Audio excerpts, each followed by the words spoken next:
Hey, it's May 13th, 2019. This is Andrew in Omaha, Nebraska.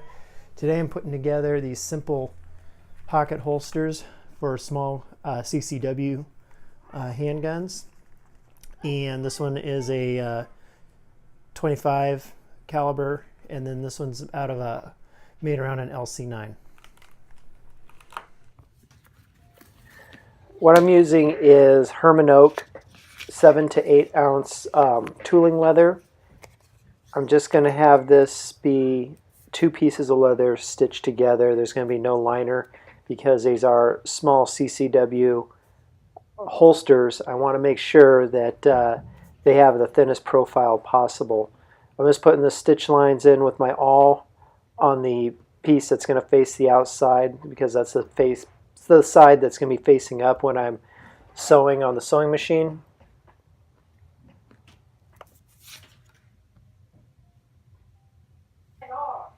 But the measurements for my stitch lines are basically I measure the width of the weapon and then divide that in half and then go around the entire outline of the weapon and make my stitch lines.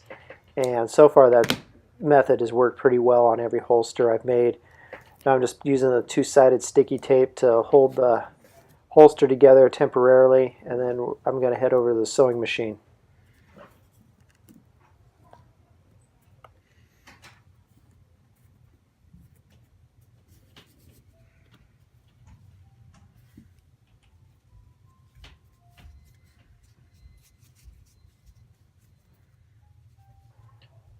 And I'm using 207 nylon thread. I'm going to stitch down the front end of the holster, which is where the top of the weapon slides in, and I'm going to make a pass down and then another pass back up, so there's two lines of stitching to add strength, and I do the same thing on the back.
stitching out of the way, I use the belt sander to even up the edges, and then I'm going to use the fine edge beveler from Candy Leather, and it's perfect for cutting the little, I call them ears. They basically, you sand off of the bulk of the leather and it leaves these little tabs on the outside that kind of stick up, and I just shave those off because it makes it easier to see where I'm going with my number 3 beveler that I'm using here once those little ears are trimmed off.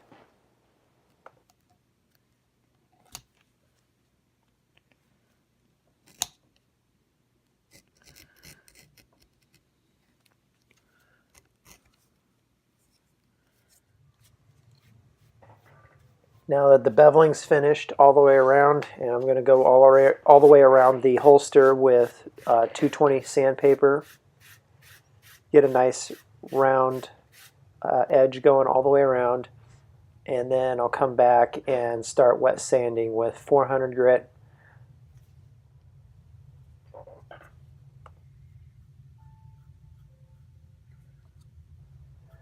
Both of these holsters are constructed the exact same way, both for this 25 caliber handgun and the Ruger LC9. And here I am using the 400 grit. It's already starting to get a burnish on it, and there my edges are nice and even. They're rounded off, and I'm going to come back and start getting ready to dye the edges with Phoebing's Brown Pro Edge dye, or actually it's just regular Pro dye, it's not the edge dye. I misspoke there.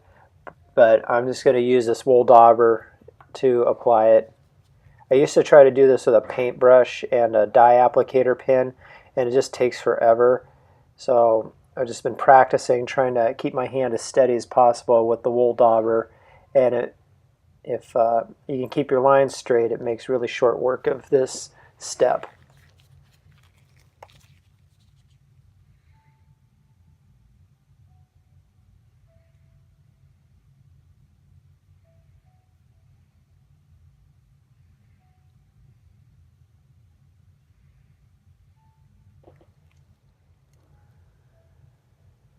And then once the coat of dye is all the way around the edges, then it's time to start rubbing it down with the piece of canvas.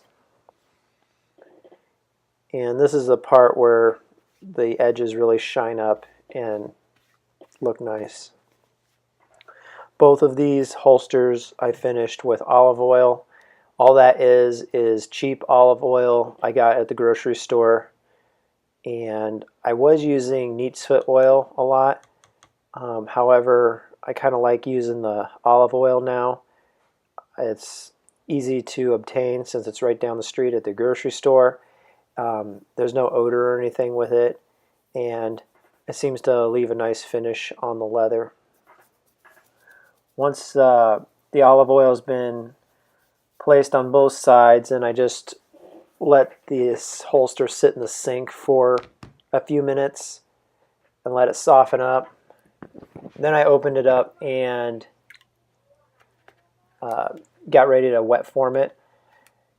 Now this silver handgun has been safe, but I'll just show you that it's unloaded. I'm going to remove the magazine and show you the chamber's empty. I don't have a blue gun for this particular model, so I'm just going to wrap it in plastic, and then once I have it in plastic, then I'll use it to help form the sides of the holster to fit the weapon.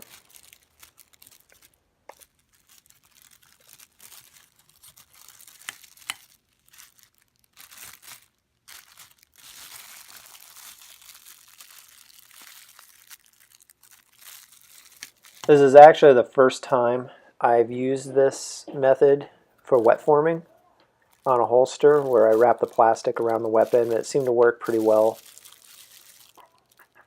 And the weapon was still completely dry when I took it out of the plastic.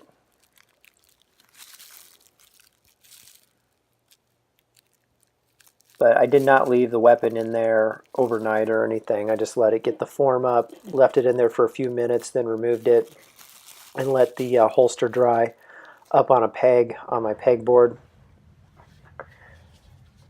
Now I'm just using some Phoebing's acrylic resin for the finish.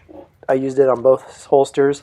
I was using Tandy's Super Sheen, but I've started trying this resin and I actually really like it. I think it spreads out a little nicer than the Super Sheen, and a lot of saddle makers seem to really like this product, and I've been having a lot of good luck with it, so I do recommend it.